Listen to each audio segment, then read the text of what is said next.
அனைவருக்கும் வணக்கம். நான் உங்கள் சாந்தி பேசுறேங்க. இன்றைய பதிவுல நாம என்ன பார்க்க போறோம் அப்படின்னு பார்த்தீங்கன்னா, காரிய தடை நீங்க சங்கடகர சதுர்த்தி அன்று அபிஷேகத்திற்கு இந்த ஒரு பொருளை வாங்கி கொடுங்கள், நீங்க கேட்ட வரத்தை உடனே தருவார் அப்படின்னு சொல்லியிருக்கேன். அப்பேற்பட்ட என்ன ஒரு பொருளை நம்ம அபிஷேகத்திற்கு வாங்கி கொடுக்க வேண்டும் அப்படிங்கறத பத்தி தான் இந்த பதிவுல நாம தெளிவாக பார்க்க போறோம். வாங்க வீடியோக்குள்ள போகலாம்.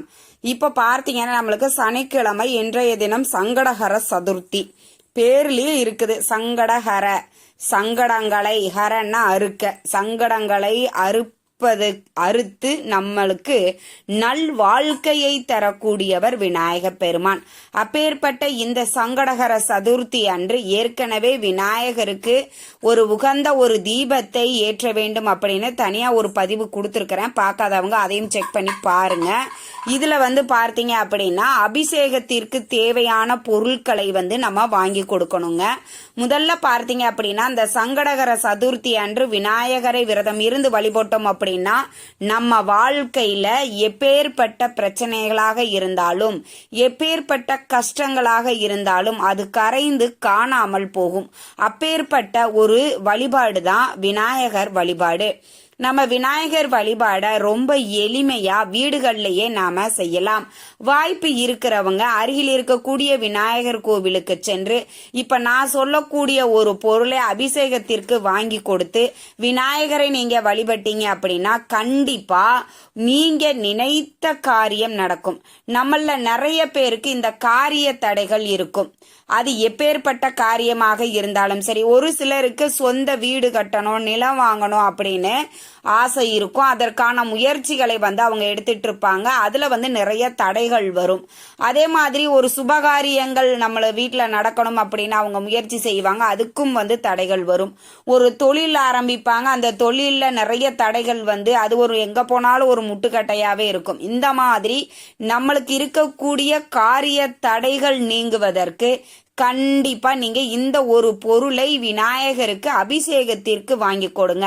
பொதுவா சங்கடகர சதுர்த்தி அன்று விநாயகர் வழிபாடு மாலை 6 மணிக்கு மேலதான் ஸ்டார்ட் பண்ணுவாங்க. அதனால வேலைக்கு போகக்கூடிய தாய்மார்கள் கூட நீங்க அந்த நேரத்துல வீட்டுல இருக்கிறீங்க அப்படின்னா கண்டிப்பா இந்த வழிபாட்டுல நீங்க கலந்துக்கோங்க. ரொம்ப ரொம்ப சக்தி வாய்ந்த ஒரு வழிபாடுன்னு நான் சொல்லுவேன்.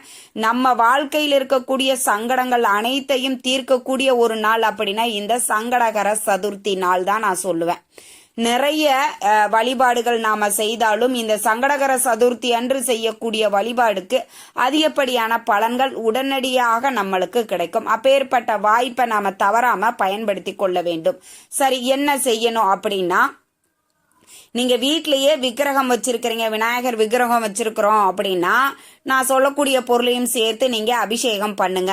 இல்லம்மா நாங்க திருவுருவ படம் தான் வச்சிருக்கோம், விக்கிரகம் எல்லாம் கிடையாது, அப்படியே நாங்க விக்கிரகம் வச்சிருந்தாலும் அது அபிஷேகம் பண்ணக்கூடிய விக்கிரகம் கிடையாது அப்படின்னு நிறைய பேருக்கு ஒரு சந்தேகம் இருக்கும். அவங்க எல்லாருமே உங்க வீட்டிற்கு அருகில் இருக்கக்கூடிய விநாயகர் கோவிலுக்கு போய் நீங்க இந்த ஒரு பொருளை அபிஷேகத்திற்கு வாங்கி கொடுங்க. என்ன அப்படின்னா, கரும்பு சாறு. இந்த கரும்பு சாறு அப்படிங்கிறது ரொம்பவே முக்கியங்க. ரொம்ப எளிமையா எல்லா ஊர்கள்லயுமே கிடைக்கக்கூடிய ஒரு எளிமையான ஒரு பொருள் தான் இந்த கரும்புச்சாறு. உங்க வசதிக்கு ஏற்ப 20 ரூபாய், 30 ரூபாய், 50 ரூபாய், 100 ரூபாய்க்கு நீங்க வாங்கிட்டு போய் அங்கு நடக்கக்கூடிய அபிஷேகத்தில நீங்க கலந்துக்கிட்டு இந்த கரும்புச்சாறையும் அங்க இருக்கக்கூடிய குருக்கள்கிட்ட கொடுத்தீங்க அப்படின்னா அவங்க அபிஷேகம் பண்ணுவாங்க. நீங்க அபிஷேகத்துல கலந்துக்கிட்டு விநாயகரை வழிபாடு செய்யுங்க. அருகம்புல் மாலை சாற்றுங்க. வெள்ளருக்கம் மாலை சாற்றி வழிபாடு செய்வதும் ரொம்ப சிறப்பானது. அதே மாதிரி பார்த்தீங்க அப்படின்னா நெய்வேத்தியமாக மோதகம் செய்யலாம், கொழுக்கட்டை, சுண்டல், அப்புறம் பார்த்தீங்கன்னா பொரி உருண்டை, கடலை உருண்டை, எள்ளுருண்டை, இது எல்லாமே பார்த்தீங்க அப்படின்னா விநாயகருக்கு அந்த தின்பண்டங்கள் அப்படின்றதுல அலாதி பிரியம். அந்த தின்பண்டங்கள் நீங்க எந்த அளவுக்கு செஞ்சு வச்சிருக்கிறீங்களோ அந்த அளவுக்கு நீங்க நெய்வேத்தியம் உங்களால என்ன பண்ண முடியுமோ அதை செஞ்சு நீங்க அதை நெய்வேத்தியமாக போய் நீங்க அங்க இருக்கக்கூடிய குருக்கள்கிட்ட நீங்க நெய்வேத்தியத்துக்கு கொடுத்துட்டீங்க அப்படின்னா அவங்க விநாயகருக்கு படைச்சிட்டு உங்களுக்கு கொடுத்துருவாங்க. அங்கு வரக்கூடிய பக்தர்களுக்கு அதை வந்து நீங்க பிரசாதமாக கொடுக்கலாம். இந்த மாதிரி நீங்க சங்கடகர சதுர்த்தி அன்று அபிஷேகத்திற்கு இந்த கரும்புச்சாறை வாங்கி கொடுத்து ரொம்ப எளிமையான முறையில வழிபாடு செஞ்சு பாருங்க. நிச்சயம் விநாயக பெருமான் உங்க வாழ்க்கையில் இருக்கக்கூடிய வினைகள் அனைத்தையுமே தீர்த்து வைப்பார். ரொம்ப ரொம்ப ரொம்ப ரொம்ப எளிமையான வழிபாடு தாங்க, ஆனா ரொம்பவே சக்தி வாய்ந்தது. நம் வாழ்க்கையில எவ்வளவே கஷ்டங்கள் நம்ம பட்டாலும் நம்ம கஷ்டங்கள் அனைத்தும் தீரக்கூடிய ஒரு அதி அற்புதமானது தான் இந்த தேய்பிறையில் வரக்கூடிய இந்த சங்கடகர சதுர்த்தி. கண்டிப்பா இந்த நாளை வந்து யாருமே தவற விட்டுறாதீங்க. எல்லா ஊர்லயும் பொதுவா வந்து பார்த்தீங்கன்னா இந்த விநாயகர் கோவில் அப்படிங்கிறது கண்டிப்பா இருக்கும். அங்கு சென்று நீங்க இந்த வழிபாட்டை வந்து தாராளமாக செய்யலாம். அதே மாதிரி விநாயகருக்கு நாம தண்ணீர் ஊற்றுவதும் ரொம்பவே சிறப்பு. அபிஷேகத்திற்கு நாம பொருட்கள் வாங்கி கொடுத்தாலும் அதிகாலையில இந்த சங்கடகர சதுர்த்தி அன்று எழுந்திருச்சு நீங்க உங்க வீட்டில இருந்தே ஒரு குடம் ஒன்று எடுத்துட்டு போங்க. அந்த குடத்துல அங்க பைப்பில் தண்ணி பிடிச்சு அதில் கொஞ்சம் மஞ்சள் தூள் போட்டு நீங்கள் வந்து விநாயகருக்கு ஊற்றிட்டு 2 அருகம்புல் சாத்திட்டு நீங்கள் விநாயகரை காலையில் வழிபாடு செஞ்சுட்டு வந்துடுங்க. மாலை நேரத்தில் விநாயகருக்கு அபிஷேகம் எல்லாம் நடக்கும். அப்போ நான் சொல்லக்கூடிய அந்த பொருளை வாங்கி கொடுத்துட்டு விநாயகரை வழிபாடு செஞ்சுட்டு வருவது அப்படிங்கிறது ரொம்ப ரொம்ப சிறப்பான பலன்களை நம்மளுக்கு கொடுக்கும். கண்டிப்பாக இது ரொம்ப எளிமையான ஒரு வழிபாடு தாங்க, எல்லாராலையும் செய்யக்கூடியது தான்.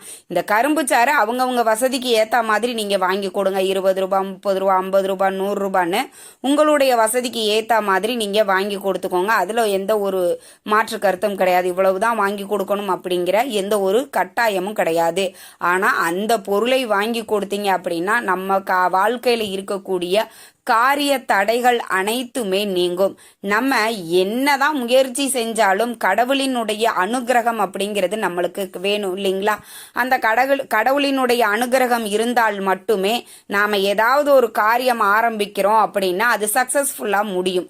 அது நீங்க என்ன ஒரு சின்ன விஷயத்தை நீங்க ஸ்டார்ட் பண்ணாலும் சரி, அதுல வந்து நிறைய பிரச்சனைகள் வருது, நிறைய தடை. ஐயோ இதெல்லாம் இப்ப இது கூடவா ஒரு பிரச்சனையா வரும் அப்படின்னு நான் யோசிக்கவே இல்லாம அந்த மாதிரி எல்லாம் பிரச்சனை வந்துகிட்டு இருக்கு அப்படிங்கிறவங்க கண்டிப்பா சங்கடகர சதுர்த்தி அன்று இந்த ஒரு பொருளை நீங்க விநாயகருக்கு அபிஷேகத்திற்கு வாங்கி கொடுத்து பாருங்க. உங்க வாழ்க்கையில மிகப்பெரிய ஒரு மாற்றத்தை வந்து கண்டிப்பா அது கொடுக்கும். நிச்சயம் நீங்க வந்து இந்த அபிஷேகத்திற்கு வாங்கி கொடுங்க. அதே மாதிரி காலையில வந்து விநாயகருக்கு வந்து தண்ணி ஊற்றுங்க. மார்கழி மாதம் 30 விநாயகருக்கு தண்ணி ஊற்றுவாங்க. ஆனா சங்கடகர சதுர்த்தி அன்றும் விநாயகருக்கு தண்ணி ஊற்றுவது அப்படிங்கிறது ரொம்ப ரொம்ப சிறப்பான பலன்களை கொடுக்குங்க. கண்டிப்பா அதையுமே நீங்க தவற விட்டுறாதீங்க. அதுவும் இந்த சங்கடகர சதுர்த்தி அப்படிங்கிறது நம்மளுக்கு சனிக்கிழமையோடு வருது. ரொம்ப ரொம்ப ரொம்ப ரொம்ப சக்தி வாய்ந்தது. அதே மாதிரி வைகாசி மாதத்தின் கடைசி நாளும் இன்றுதான். அப்ப இப்பேற்பட்ட ஒரு அதி அற்புதமான நாள்ல நம்மளுக்கு சங்கடகர சதுர்த்தி வருகிறது. இந்த நாளை யாருமே தவற விட்டுறாதீங்க. ரொம்ப எளிமையா விநாயகர் வழிபாடை செய்யுங்கள். விநாயகரினுடைய அருள் உங்க எல்லாருக்கும் பரிபூர்ணமாக கிடைக்கட்டும். நானும் விநாயகரை மனதார பிரார்த்திக்கிறேன். இந்த தகவல் உங்களுக்கு ரொம்பவுமே பயனுள்ளதாக இருந்திருக்கும்னு நினைக்கிறேன். வீடியோ பிடிச்சிருந்தா லைக் பண்ணுங்க, ஷேர் பண்ணுங்க, கமெண்ட் பண்ணுங்க.